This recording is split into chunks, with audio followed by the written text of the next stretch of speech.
I'm joined by YaVanca Brooks and Danielle Zimecki-Fennimore, two members of RCGC's Diversity Committee. Thanks for coming on the show with us today to tell us about it. Thank you for having us. Great. And Danielle, first off, you've been on the Diversity Committee now since you've come back to RCGC. What are the goals of the committee?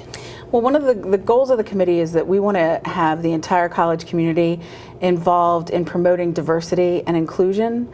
We feel that it's important that all students, no matter what your background is, no matter what your age is, no matter what your ethnicity is involved in the college. And we're trying to promote that through the TED Talks that we have, through the programming that we do, through working with student activities. YaVanca and I have been on that committee since we actually started at RCGC in 2016, and it has been great and wonderful. We've expanded the programming as much as we could, and we would like to get more and more students and faculty and staff involved. Certainly sounds like a great start and something really positive for our campus. YaVanca, one of the activities with the Diversity Committee held during Black History Month, including a full slate of events during 4 Freedoms Week. What would you tell us a little bit about what was the reasoning for the theme and where the ideas came from and some of the activities? Well, February, we all know, is Black History Month, so we decided to highlight Black History Month through FDR's 4 Freedoms. The first freedom is freedom of speech and expression. The second one was freedom to worship. And the third, freedom from want. And the last, freedom from fear. So on Monday, we focused on the freedom of speech and expression, and we had a diversity poster contest. And one was chosen, and our focus was to really highlight respect, civility, and inclusion. So we had a winner, which really embodied that concept. And then we had a student, an art major, do art demonstrations and show some of his work, which was really, really, really exceptional. We had a really good turnout. The second day was freedom to worship, and we had our first interfaith panel of speakers, which was phenomenal. We had 5 speakers from different backgrounds, and they had an opportunity to engage the audience with questions. And later that day, we had Dr. Weinstein, who talked about Code Blue, which essentially is a program about homelessness, which really affects our students because we're seeing a growing population of homeless students. The third day, we focused on freedom from want, and we had a workshop on financial literacy. And also on the freedom to worship, we had music selections from the Music Society, and our very own Ronald Judge, he played, did a selection, which was awesome. So it was very interactive. And the last day was freedom from fear. We had Be the Match, which was talking about marginalized populations having shortages of donor and matches. And then we had an ASL demonstration, also, which was phenomenal. We usually have TED Talks on Tuesdays, but we had our TED Talk on that last day, which really highlighted the LGBT community, freedom from fear. We had a TED Talker, Marvel's first Latina from the LGBT community, a superhero, which was fantastic. We had a very large turnout and a lot of engagement, which is what we're trying to do with the Diversity Committee. Great activities. I know I was able to attend some of those and was really impressed. Something that folks don't know about our campus quite as much as the art that's spread all across campus. And great that you tied that in to the week. I understand there were some additional activities during Black History Month as well. We had later in the February 21st was actually, that came under the Diversity Equity Division. We had Dr.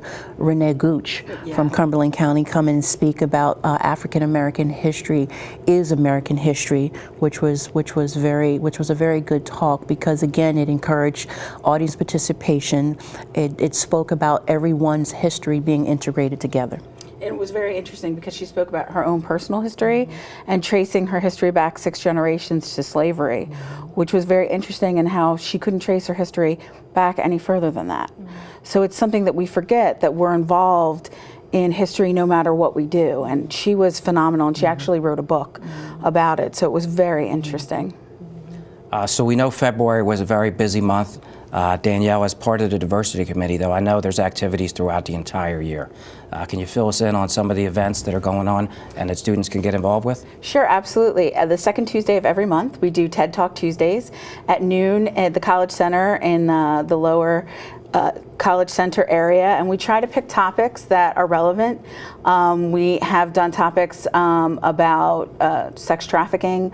We've done topics about, again, Marvel Comics with the first Latina gay superhero, which was fantastic. We are trying to do topics that bring in everyone and talk about some things. Sometimes they're tough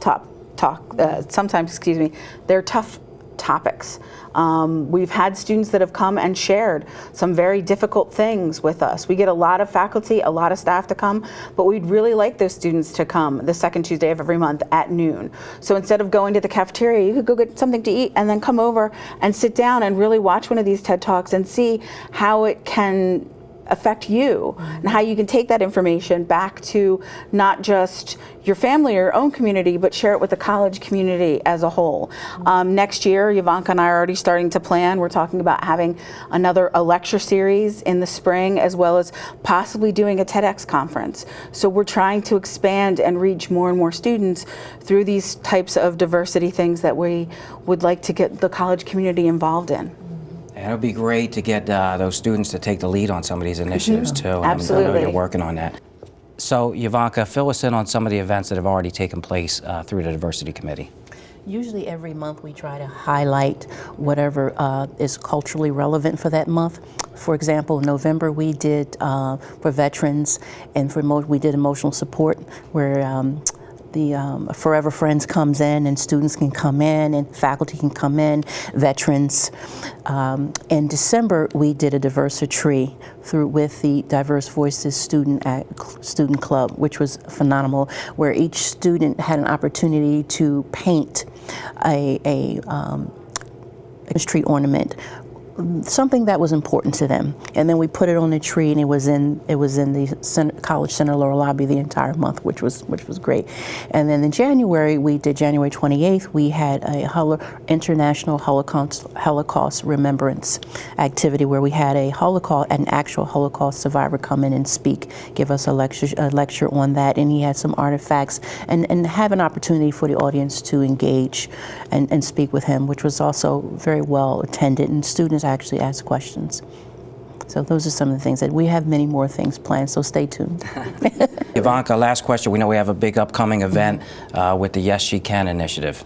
Yes, March the 12th at 11 o'clock in the BAC 500. That is a blurb there. So, yes, the Yes She Can campaign, we're actually having the founder, Zanaya Lewis, come and speak to us. It is about female empowerment. It transcends age, ethnicity. The commonality is, again, we're talking about respect, civility, and inclusion. So she's going to come to our campus and really talk about her Yes She Can campaign. What was the impetus of it? How did it get started? And what are her goals? And maybe we can possibly have a chapter here. Maybe we can spark that same passion about empowering all females. I hope we can. That sounds like another great initiative. Really important activities. Students can find out, and faculty and staff can find out about this on the RCGC website. Thanks so much, YaVanca and Danielle, for coming on the show today. Thank you for Thanks having for us. having us.